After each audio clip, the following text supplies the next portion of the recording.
जी अस्सलाम वालेकुम। कैसे हैं सब स्टूडेंट? उम्मीद है खैरियत से होंगे। तो आज हम 8 क्लास की जो एक्सरसाइज है पहला यूनिट और 8 क्लास की एक्सरसाइज 1.3 का क्वेश्चन नंबर हमने 1, 2, 3 के ए और बी पार्ट हमने कर लिए थे। तो आज हम करेंगे इंशाल्लाह क्वेश्चन नंबर 4, जिसमें ये कह रहा कि copy the following venn diagram and shade according to the operation given below each diagram. वो कहता है कॉपी करें इस वेन डायग्राम को और शेड करें इसमें यानी हमने शेड क्या करना है, इसमें हमने कलर करना है। तो शेडिंग करनी है। ये ऑपरेशन जो हमें दिया गया है, ये जो हमें question A intersection B union C, वो कहता है इसके मुताबिक इनको शेड करें, इसमें पेंट करें। ठीक है, शेडिंग करें। तो इसमें भी ऐसे ही करना, हमने इसमें भी ऐसे ही करना है। तो मैं एक ये देखिए मैंने इधर डायग्राम बनाई है। तो आपने ये तवज्जो से समझना है, गौर करनी है कि ये शेड कैसे होता है। ठीक है, वैसे करने को तो मैं ऐसे जल्दी जल्दी कर दूं, लेकिन आपको समझ नहीं आनी है, या ऐसे मैं अगर आपको बता दूं तो आपको पता नहीं चलना। मेरा मकसद क्वेश्चन करवाना नहीं, इसका कॉन्सेप्ट जो है ना वो आपको देना है। तो हम ना अपनी तरफ से कोई, आपने अपनी तरफ से कोई ना ए के एलिमेंट लेट कर लें आप, 1, 2, 3। इसी तरह आप बी के लेट कर लें, 1, 2, 3, 4, 5। और इसी तरह आप सी के कर लें, आप सी के कोई भी कर लें, 5, 6, 7। अच्छा, इस तरह से लेट करने हैं। ये ना होगा आप कुछ और ही लिख दें। देखें बी सेट है, सब सेट है ए का, यानी बी के अंदर ही जो ए के एलिमेंट है वो बी के अंदर मौजूद है, जबकि बी के जो एलिमेंट है ना वो ज़्यादा है। क्योंकि देखें इसका दायरा हमें बता रहा है कि जो बी के एलिमेंट है वो ज़्यादा हैं और जो ए के एलिमेंट है वो थोड़े हैं, कम है। ठीक है, तो आपने क्या करना है कि बी के जो एलिमेंट लेने हैं वो कम लेने हैं, और उसी के अंदर आपको पता है बी बड़ा है, इसका दायरा बड़ा लगा हुआ है, इसका मतलब उसके ज़्यादा लेने हैं। लेकिन जो ए के एलिमेंट है वो बी के अंदर मौजूद हों सारे के सारे, ये हमें दायरा साबित कर रहा है कि इस दायरे में जो ए का दायरा है वो बी में मौजूद है। ठीक है, मैंने देखें 1, 2, 3, 1, 2, 3, यानी बी में जितने भी एलिमेंट हैं वो सारे के सारे ए में मौजूद हैं, यानी ए के एलिमेंट सारे बी में मौजूद हैं। और अब सी लेना है, तो सी में देखिए मैंने एक कॉमन लिया है इसमें ना वर्ड, वो इस वजह से मैंने आपको बताया है ओवरलैपिंग जो डायग्राम होती है ये तब बनती हैं जब दूसरे सेट में दो सेट में कोई एक या एक से ज़्यादा कॉमन हो, यानी सारे के सारे कॉमन ना हो, एक कम से कम एक कॉमन हो। ठीक है, तो देखें 5 इसमें कॉमन है, इसमें कॉमन है। तो हमारे डायग्राम के मुताबिक हमने ये एलिमेंट ले लिए हैं। अब हमने क्या करना है, इसको शेड करना है। वो हम इसके मुताबिक करेंगे शेड, इस ऑपरेशन के मुताबिक। ए इंटरसेक्शन बी, देखें अगर हम ए इंटरसेक्शन बी लेते हैं, 1, 2, 3 इंटरसेक्शन बी की वैल्यू 1, 2, 3, 4 और 5। अच्छा, अब दोनों का क्या लेना है, इंटरसेक्शन। तो आपको पता है इंटरसेक्शन में हम वो लिखते हैं जो कॉमन होते हैं, तो इसमें 1, 2 और 3 ये हमारे हो गए।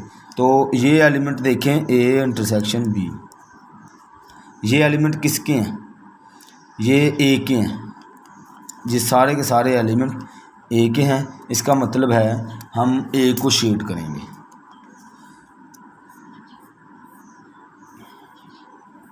बिल्कुल इजी है, कोई इतना ये मुश्किल नहीं है, लेकिन ये क्वेश्चन समझाने के लिए ना आपको ये एलिमेंट लिखना ज़रूरी था, क्योंकि ऐसे तो आपने रट्टा लगा लेना था।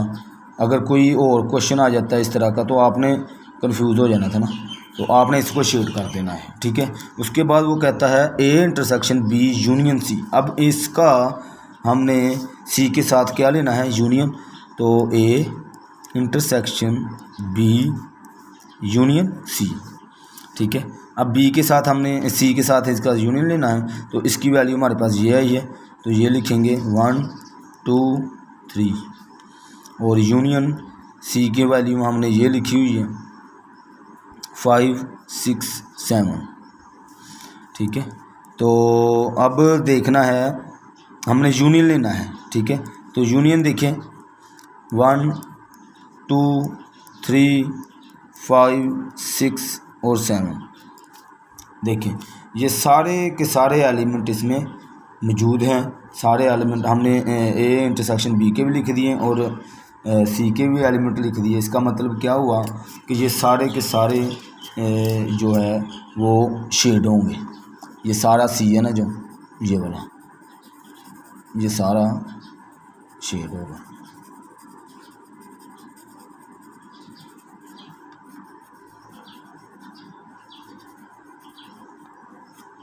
ठीक है जी।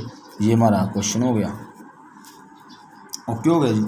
आगे हम अब क्वेश्चन आगे इसका पार्ट नंबर बी करेंगे जी। हमारा पार्ट इसका पार्ट 2 है। इसमें देखें ये कहता है A union B intersection C. हम इसमें भी अपनी तरफ से कोई एलिमेंट ले लेते हैं। तो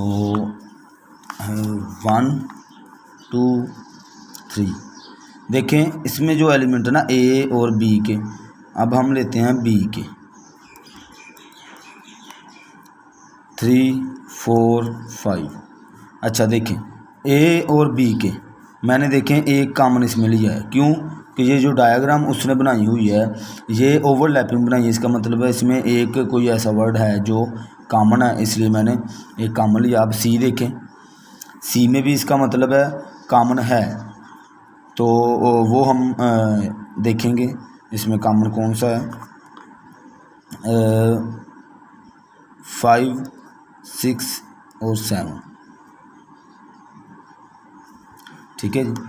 तो अब हमने क्या करना है, इसका ना ए यूनियन बी लेना है हमने, ए यूनियन बी। तो ए यूनियन बी कैसे लेना है, 1 2 3 और यूनियन 3 4 और 5।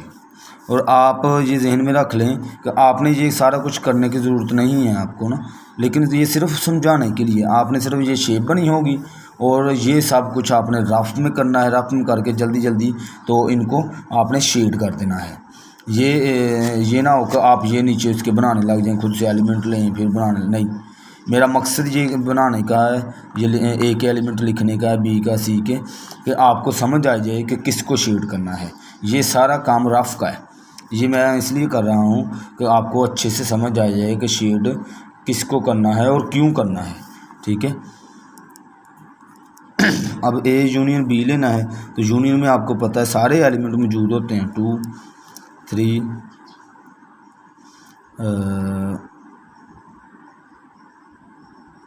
4 और 5, ठीक है। तो अब हमने लेना है A union B intersection C 1 2 3 4 और 5, इंटरसेक्शन सी की वैल्यू 5 6 और 7, ठीक है। अब इसके साथ क्या लेना है, इंटरसेक्शन। तो इंटरसेक्शन में आपको पता है वो आते हैं जो कॉमन हो, तो इसमें सिर्फ और सिर्फ 5 कॉमन है, ठीक है जी। इस लिहाज से अगर हम ए यूनियन बी देखें तो ये ए और बी दोनों शेड होते हैं, ठीक है जी। लेकिन शेड हम इसलिए नहीं कर सकते हैं क्योंकि ये कॉमन जो इन दोनों के एलिमेंट हैं वो इसमें भी मौजूद हैं, कोई ना कोई एक काम एलिमेंट ऐसा है जो इसमें मौजूद है, ठीक है। इसलिए हमने इस कंप्लीट का इंटरसेक्शन भी साथ ले लिया। तो देखिए इंटरसेक्शन हमारे पास क्या आया 5। अच्छा 5 कहाँ पे आता है, यहाँ पे, ठीक है। अब सिर्फ 5 आया है। अगर हम ए और बी के एलिमेंट देखें यहाँ पे 1 2 3 4 और 5, तो इनमें से सिर्फ और सिर्फ कौन सा एलिमेंट आया है, ये वाला, और इधर से ये वाला, ये और ये दोनों एलिमेंट इसमें मौजूद नहीं है, ना ये लिखा हमने, ना ये ना ये ना, यानी सिर्फ और 5 और 5 दोनों में से ये कॉमन आया है। तो कॉमन आपको पता है वर्ड कहाँ पे लिखते हैं, यहाँ पे। तो हमारा जो इस डायग्राम में जो शेड होगी वो सिर्फ और सिर्फ इसको हम शेड करेंगे।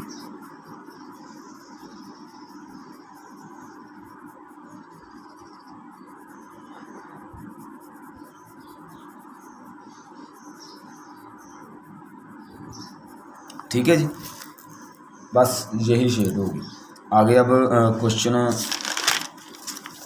इसका पार्ट है तीसरा, वो करेंगे हम। A intersection B union C. अब देखें ये पहले पार्ट की तरह है, यानी ए सब सेट है बी का, यानी ए में जो एलिमेंट है 1 2 3 4 और 5, और बी के एलिमेंट पहले वहाँ पे था, देखें जो पहला पार्ट था इसका, इसमें बी जो था उसके ज़्यादा एलिमेंट थे और ए के एलिमेंट कम थे, ठीक है, और सी के उससे कम थे, ठीक है। तो अब यहाँ पे देखें ए के एलिमेंट ज़्यादा है, बी के कम है, लेकिन जो बी के एलिमेंट है वो सारे के सारे ए में मौजूद हैं, इसलिए हम इसकी जो शेप है वो इस तरह से बनाएंगे। इसमें हम लिख लेते हैं 3 4 और 5, ठीक है। और अब सी के एलिमेंट, तो सी के एलिमेंट हम लिख लेते हैं 5 6 और 7। अच्छा ऐसे देखें, अब ये 5 इसमें भी है, इसमें भी है और इसमें भी है, क्यों, ये हमें डायग्राम बता रही है कि ये जो सी सर्कल है ये दोनों से क्रॉस कर रहा है, ए और बी से भी, ठीक है। हमने इसके जो एलिमेंट लिए हैं इसलिए इस लिहाज से लिए। अब हमने देखना है A intersection B, A intersection B is equal to A के एलिमेंट 1 2 3 4 और 5, इंटरसेक्शन बी के एलिमेंट 3 4 और 5, ठीक है। तो इसका क्या लेना है हमने, इंटरसेक्शन। तो इंटरसेक्शन में आपको पता है कि हम वो वर्ड लिखते हैं जो कॉमन होते हैं, तो 3 4 और 5, ये हमारे पास ए इंटरसेक्शन बी आ गया, ठीक है। अब बी के सारे एलिमेंट देखें आगे हैं, तो आगे हमने क्या लेना है, ए इंटरसेक्शन बी और यूनियन सी। अब हमने इसका सी के साथ यूनियन लेना है, तो 3 4 और 5 यूनियन सी की वैल्यू देखें 5 6 और 7, 3 4 5 6 7, देखें सारे के सारे एलिमेंट इसमें आ गए हैं, यानी ए इंटरसेक्शन बी के भी एलिमेंट आ गए हैं। तो ये किसके इक्वल है, ये बी के इक्वल है, तो उसके बाद सी के भी सारे एलिमेंट आ गए हैं। इसका मतलब क्या हुआ, इसका मतलब ये कि बी और सी ये सारे का सारा शेड होगा किस तरह से, कि इसमें ये जो ओवरलैपिंग ये भी सारा इसमें आ जाएगा, इसमें बी भी सारा आ जाएगा। तो ये कंप्लीट हमारा जो है ना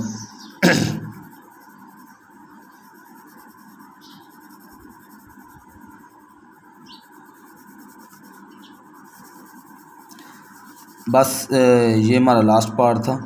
तो मेरा मकसद ये एलिमेंट लिख कर समझाने का ये था कि आपका कॉन्सेप्ट है ना जो वो क्लियर हो जाए डायग्राम के बारे में, कि डायग्राम को ये शेड करना है, ऐसे करना है, इस तरह से शेड क्यों करना है। आपको अब समझ आ गई होगी कि बी और सी को हमने शेड क्यों करना है। आपको मुझे उम्मीद है कि अच्छे से समझ आ गई। इस तरह का कोई भी क्वेश्चन वो उठा के दे देता है, तो उम्मीद है आप बिल्कुल ईजी और आसान तरीके से इनको शेड कर लेंगे। ये आपको पता चल गया आप, ठीक है। वाह, अस्सलाम।